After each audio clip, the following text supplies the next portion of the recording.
Hello student, welcome to Pragati classes. तो अपनी MCQ की सीरीज़ में आज करेंगे chapter number 3, that is atoms and molecule. अगर आपने ये चैप्टर को पढ़ा हुआ होगा तो डेफिनेटली जो है आपके लिए एक टारगेट है कि आपको इस एमसीक्यू सीरीज़ में 20 आउट ऑफ 20 स्कोर करना है और मिनिमम आपके जो है 15 मार्क्स तो आने ही चाहिए। अगर उससे भी कम अगर आप स्कोर कर रहे हो, इट मीन्स आपको इस चैप्टर को दोबारा से पढ़ने की ज़रूरत है, क्योंकि इस न्यू पैटर्न में आपके जो है 25% क्वेश्चन जो है एमसीक्यू के या फिर 1 मार्क्स के कैसे भी पूछे जाए, बट वहाँ से आपके लिए ये सीरीज़ बहुत ही इंपॉर्टेंट होने वाली है। अगर आपने इनको अच्छी तरीके से कर लिया, समझ लिया, तो जो है आपका चैप्टर का रिवीजन तो होगा ही, साथ साथ जो है आपके एमसीक्यू और साथ ही फिल इन द ब्लैंक्स और वन वर्ड के जो आपके आंसर्स होते हैं वो भी प्रिपेयर हो जाएंगे। स्टार्ट कर लेते हैं क्वेश्चन नंबर 1 से। Who gave the law of chemical combination? Chemical combination का जो लॉ है वो किसने दिया था, ये आपको क्वेश्चन में पूछा हुआ है। यहाँ पर लॉ ऑफ केमिकल कॉम्बिनेशन के अंदर दो लॉ अपने चैप्टर में पढ़ा हुआ होगा। फर्स्ट है law of conservation of mass और दूसरा है लॉ ऑफ कांस्टेंट प्रोपोर्शन। तो ये दोनों जो है लॉ को देने का काम, मतलब इसको सबसे पहले इंट्रोड्यूस किया था किसने? लेवोजियर ने। यहाँ पर फर्स्ट क्वेश्चन का बी ऑप्शन करेक्ट होगा। यहाँ पर आपको हर क्वेश्चन में मुझसे पहले आपको आंसर देने की कोशिश करनी है और जो है फाइनल स्कोर आपको कमेंट बॉक्स में लिखना है। नेक्स्ट है हमारा question number 2, the indivisibility of atom was proposed. मतलब इन्होंने कहा कि एटम जो एक इनडिविजिबल पार्ट है और ये जो लॉ है, ये जो रूल है, या फिर हम कह सकते हैं कि लॉ ऑफ एटॉमिक थ्योरी को प्रपोज किसने किया था, या फिर बोले तो कि एटॉमिक थ्योरी का लॉ किसने प्रपोज किया था। तो इसके लिए आपके पास ऑप्शन है यहाँ पर गिवन, आइंस्टाइन, बोर, रदरफोर्ड और डाल्टन। तो सबसे पहले जो है एटम के इंडिविजिबिलिटी का जो लॉ है वो किया था किसने? डाल्टन ने। उसने ये कहा था कि एटम जो है वो इंडिविजिबल पार्ट है, इसको हम फर्दर पार्ट में डिवाइड नहीं कर सकते। हालांकि जब हम 4th चैप्टर पढ़ रहे हैं तो उसमें इलेक्ट्रॉन, प्रोटॉन, न्यूट्रॉन, ये तीनों अलग अलग चीज़ें आई हैं जो कि एटम को डिवाइड करके आया है। लेकिन जब पूछा जाता है कि इंडिविजिबिलिटी ऑफ एटम जो है वो किसने प्रपोज किया था, तो आंसर होगा डाल्टन। नेक्स्ट क्वेश्चन है question number 3, the correct symbol for silver. Silver का करेक्ट सिंबल क्या है? इस वाले क्वेश्चन में आपने जितने भी एलिमेंट है, लगभग आपको 9th क्लास में 1 से लेकर 20 जो आपके पीरियोडिक टेबल में है उतना तो आपको याद करना होता है। उसमें से कुछ कुछ ऐसे सिंबल है जो कि वैसे तो आपको पता होगा। हाइड्रोजन को हम H से डिनोट करते हैं। हाइड्रोजन हो गया, हीलियम हो गया, लिथियम, और उस तरीके से इसके अलावा कुछ कुछ ऐसी चीज़ें हैं जिसको जो है थोड़ा सा अलग होता है। लाइक सिल्वर है, सिल्वर का करेक्ट सिंबल जो होता है वो क्या होता है? आपका Ag होता है। तो थर्ड का ए ऑप्शन करेक्ट है। हालांकि ऑप्शन देकर आपको कंफ्यूज किया जा सकता है, आप सोचोगे कि सिल्वर का S होगा शायद, बट ऐसा नहीं है। आपको याद रखना है कि सिल्वर का करेक्ट सिंबल क्या है? Ag। नेक्स्ट है the chemical symbol for nitrogen gas. Nitrogen gas का केमिकल सिंबल क्या होगा? अगर आपसे क्वेश्चन पूछते सिंपली कि नाइट्रोजन का करेक्ट केमिकल सिंबल क्या होगा, तो होता है N। लेकिन इन्होंने पूछा है नाइट्रोजन गैस का जो किस में एग्जिस्ट करता है, N2 में, इसलिए यहाँ पर क्वेश्चन 4 का बी ऑप्शन करेक्ट होगा। नेक्स्ट क्वेश्चन है the ratio of hydrogen and oxygen in water. Water के अंदर हाइड्रोजन और ऑक्सीजन का रेशो कितना होता है, ये आपसे क्वेश्चन पूछा हुआ है। तो हाइड्रोजन और ऑक्सीजन का जो रेशो होता है वाटर में, वो होता है आपका 1:8 का। अगर 1 ग्राम हाइड्रोजन है, 8 ग्राम ऑक्सीजन है, तो दोनों को कंबाइन करेंगे तो 9 ग्राम क्या बनेगा? वाटर बनेगा। नेक्स्ट क्वेश्चन है the accepted unit of atomic mass and molecular mass. जो भी हमारे एलिमेंट है उसका क्या होता है? एटॉमिक मास निकालते हैं, तो उसके लिए एक्सेप्टेड यूनिट क्या है? तो उसको हम डिनोट तो म्यू करके करते हैं, ये आपका ए ऑप्शन करेक्ट होगा। नेक्स्ट है question number 7, the reference standard units for defining atomic mass unit is. इन्होंने कहा कि एक रेफरेंस स्टैंडर्ड यूज किया जाता है किसी भी एटॉमिक मास को डिफाइन करने के लिए, तो वो यहाँ पर क्या है? तो यहाँ पर आपको बता दें कि एटॉमिक मास जो होता है वो equal to 1/12 of the mass of the atom of carbon 12 होता है। तो इसलिए यहाँ पर आपका क्वेश्चन नंबर 7 का बी ऑप्शन करेक्ट होगा। नेक्स्ट है the modern atomic symbol were proposed by. जो मॉडर्न एटॉमिक सिंबल्स हैं, जितने भी एलिमेंट हैं उसको एक पर्टिकुलर सिंबल दिया गया है, तो उसको किसने प्रपोज किया है, ये क्वेश्चन में आपसे पूछा हुआ है। तो ये प्रपोज किया है वर्जीलियस ने। आपको नाम याद रखना है, ये आपके एमसीक्यू टाइप क्वेश्चंस में ही पूछे जा सकते हैं। नेक्स्ट है symbol of iron is. Iron का सिंबल क्या होता है? ऑप्शन आपको कंफ्यूज करने के लिए IRI करके देंगे, बट ये दोनों ही ऑप्शन गलत है। यहाँ पर आयरन का करेक्ट सिंबल Fe होगा, जिसको हम फेरस भी बोलते हैं। बाकी आपका फेरस का दूसरा नाम आयरन है। नेक्स्ट है molecular mass of water water का मॉलिक्यूलर मास कितना होता है। इस चैप्टर के अंदर आपने मॉलिक्यूलर मास भी पढ़ा होगा कि किसी भी जो भी आपका एलिमेंट है उसका एक मॉलिक्यूलर मास होता है। लाइक हाइड्रोजन है, उसका मॉलिक्यूलर मास कितना होता है, 1 म्यू होता है, जबकि ऑक्सीजन का जो होता है वो आपका 16 म्यू होता है।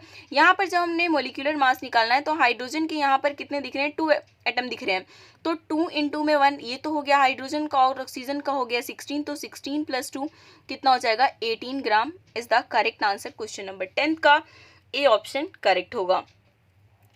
नेक्स्ट क्वेश्चन है 1 मोल ऑफ अ कंपाउंड, किसी भी कंपाउंड के अंदर 1 मोल की कितनी वैल्यू होती है, या फिर इसी क्वेश्चन को अलग तरीके से पूछे कि एवोगैड्रो नंबर क्या होता है, तो उसका आंसर भी सेम होगा। और अब जहां तक है आपको आंसर पता भी चल रहा होगा, 6.022 into 10⁻23 atom, A option is correct. Next question is formula of magnesium chloride, magnesium chloride का फॉर्मूला क्या होता है, ये क्वेश्चन आपसे पूछा गया है। तो यहाँ पर जो है फॉर्मूला जनरेट करना भी आपको सिखाया गया है कि मैग्नीशियम क्लोराइड कैसे बनेगा, Mg और Cl से। तो मैग्नीशियम का आपको मैग्नीशियम की वैलेंसी पता होनी चाहिए, क्लोरीन की वैलेंसी आपको पता होनी चाहिए। वैलेंसी निकालना आपने 4th चैप्टर में हम सीखेंगे, और बाकी आपने जब नोट्स पढ़ा होगा तो आपको पता होगा कि मैग्नीशियम का जो वैलेंसी है वो 2 है, क्लोरीन की वैलेंसी 1 है, तो हम इसको क्या करते हैं, क्रॉस मल्टीप्लाई करते हैं, तो Mg तो आपका 1 से होगा, तो Mg और Cl2, MgCl2, क्वेश्चन 12 का सी ऑप्शन करेक्ट होगा। नेक्स्ट है question number 13, formula for aluminium oxide, aluminium oxide का जो है आपसे इन्होंने पूछा हुआ है कि उसका क्या फॉर्मूला होगा। फिर से हम वही वाला मेथड अपनाएंगे, यहाँ पर एल्यूमिनियम है, ऑक्सीजन है, एल्यूमिनियम की जो है वैलेंसी कितनी है वो ये आपको बताना है, और उसके बाद ऑक्सीजन की वैलेंसी कितनी है वो यहाँ पर बताएंगे। तो एल्यूमिनियम की 3 है, ऑक्सीजन की ये है, इससे क्रॉस मल्टीप्लाई करेंगे, Al2O3, क्वेश्चन नंबर 13 का डी ऑप्शन करेक्ट होगा। नेक्स्ट क्वेश्चन है which of the following is not correctly match, इनमें से कौन सा जो है करेक्टली तरीके से मैच नहीं है। कैल्शियम को Ca से डिनोट करते हैं, सिल्वर Ag हो गया, कॉपर को Au से डिनोट करते हैं, याद रखना है, सॉरी गोल्ड को जो है Au से करते हैं, लेकिन कॉपर का यहाँ पर ऑप्शन गलत है, क्योंकि कॉपर को हम डिनोट सिंबल किससे करते हैं, Cu से। नेक्स्ट है how many times an atom of sulphur is heavier than at atom of carbon, इन्होंने कहा कि सल्फर का जो एटम होगा वो कितना हैवी होगा कार्बन के एटम से, ये इन्होंने सिंपली पूछा हुआ है। तो आपको सिर्फ ये याद रखो कि हैवी को लेकर पूछा है तो आपको मास को लेकर चलना है कि आप या फिर आप उसके एटॉमिक नंबर पे भी चल सकते हो, क्योंकि ये दोनों ही मतलब मोस्ट ओनली जो एलिमेंट है उनका मॉलिक्यूलर मास उनके एटॉमिक नंबर से डबल होता है, जबकि कुछ कुछ एक्सेप्शन केसेस भी हैं।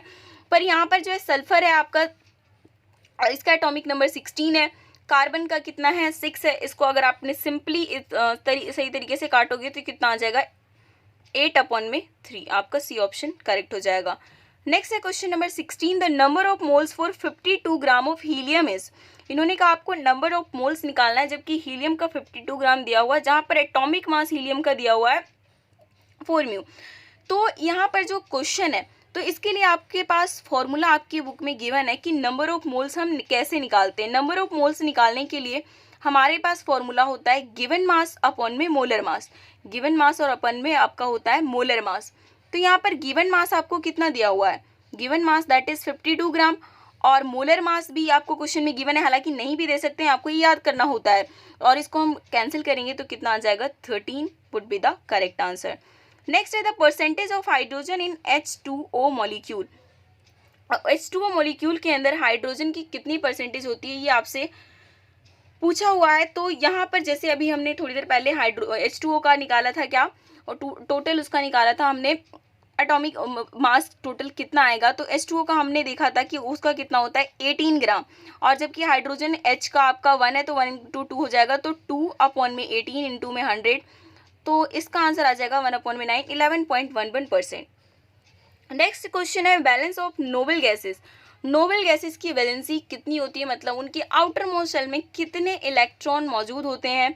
तो यहाँ पर आपको बता दें नोबल गैसेस का दूसरा नाम इनर्ट गैसेस है, जो कि किसी से रिएक्ट नहीं करते, क्योंकि उनका आउटर मोस्ट शेल जो है कंप्लीट होता है, इसलिए वो किसी के साथ भी केमिकली रिएक्ट नहीं करते हैं, और उनकी वैलेंसी हमेशा कितनी होती है, 0 होती है। पीरियोडिक टेबल में सबसे लास्ट में ये आते हैं, तो आंसर आपका यहाँ पर ए ऑप्शन होगा 0। नेक्स्ट है question number 19, who introduce the term mole in chemistry, chemistry के अंदर मोल कंसेप्ट को किसने इंट्रोड्यूस किया है, ये आपका यहाँ पर क्वेश्चन है, तो ये ऑप्शन हो जाएगा D correct, Wilhelm Ostwald. Next question is the number of molecules in 60 gram of O2। O2 का जो है आपको नंबर ऑफ यहाँ पर मॉलिक्यूल्स निकालने, नंबर ऑफ मॉलिक्यूल्स निकालने के लिए आपको पता होना चाहिए नंबर ऑफ मोल्स इनटू में एवोगेड्रो नंबर। एवोगेड्रो नंबर आपको पता है 6.022 इंटू 10⁻23 होता है। मेनली हमें क्या निकालना है, नंबर ऑफ मोल। तो नंबर ऑफ मोल निकालने के लिए हम क्या करेंगे, हमने वैसे भी पढ़ा हुआ है कि गिवन मास अपॉन में मोलर मास होता है। यहाँ पर आपको जो है मास कितना दिया हुआ है, 16 ग्राम, दिस इज गिवन मास। और मोलर मास कितना निकलेगा, क्योंकि यहाँ पर सिंपल ओ नहीं है, O2 है, तो ऑक्सीजन का वैसे मास 16 ग्राम होता है, तो O2 का कितना हो जाएगा 32। तो नंबर ऑफ मोल निकल जाएंगे 1/2, और 1/2 को जब आपने मल्टीप्लाई करोगे एवोगेड्रो नंबर से 6.022 इंटू में 10⁻23, तो आंसर आ जाएगा 3.011 इंटू 10⁻23। तो क्वेश्चन नंबर 20 का यहाँ पर डी ऑप्शन करेक्ट होगा। आई होप कि आपने भी बहुत अच्छा करने की कोशिश की होगी, और जो है आपने वीडियो को अपने दोस्तों के साथ शेयर करने हैं, और जितने भी सारे बाकी आपके बचे हुए चैप्टर हैं उसके लिए प्लेलिस्ट बनी हुई है, वहाँ से चेक करके आप सभी चैप्टर के MCQ के सीरीज़ को ज़रूर अटैम्प्ट करें। चैनल पर नए हैं तो चैनल को सब्सक्राइब करके बेल आइकन भी क्लिक करके रखिए, ताकि नई वीडियो की नोटिफिकेशन आपको मिल सके।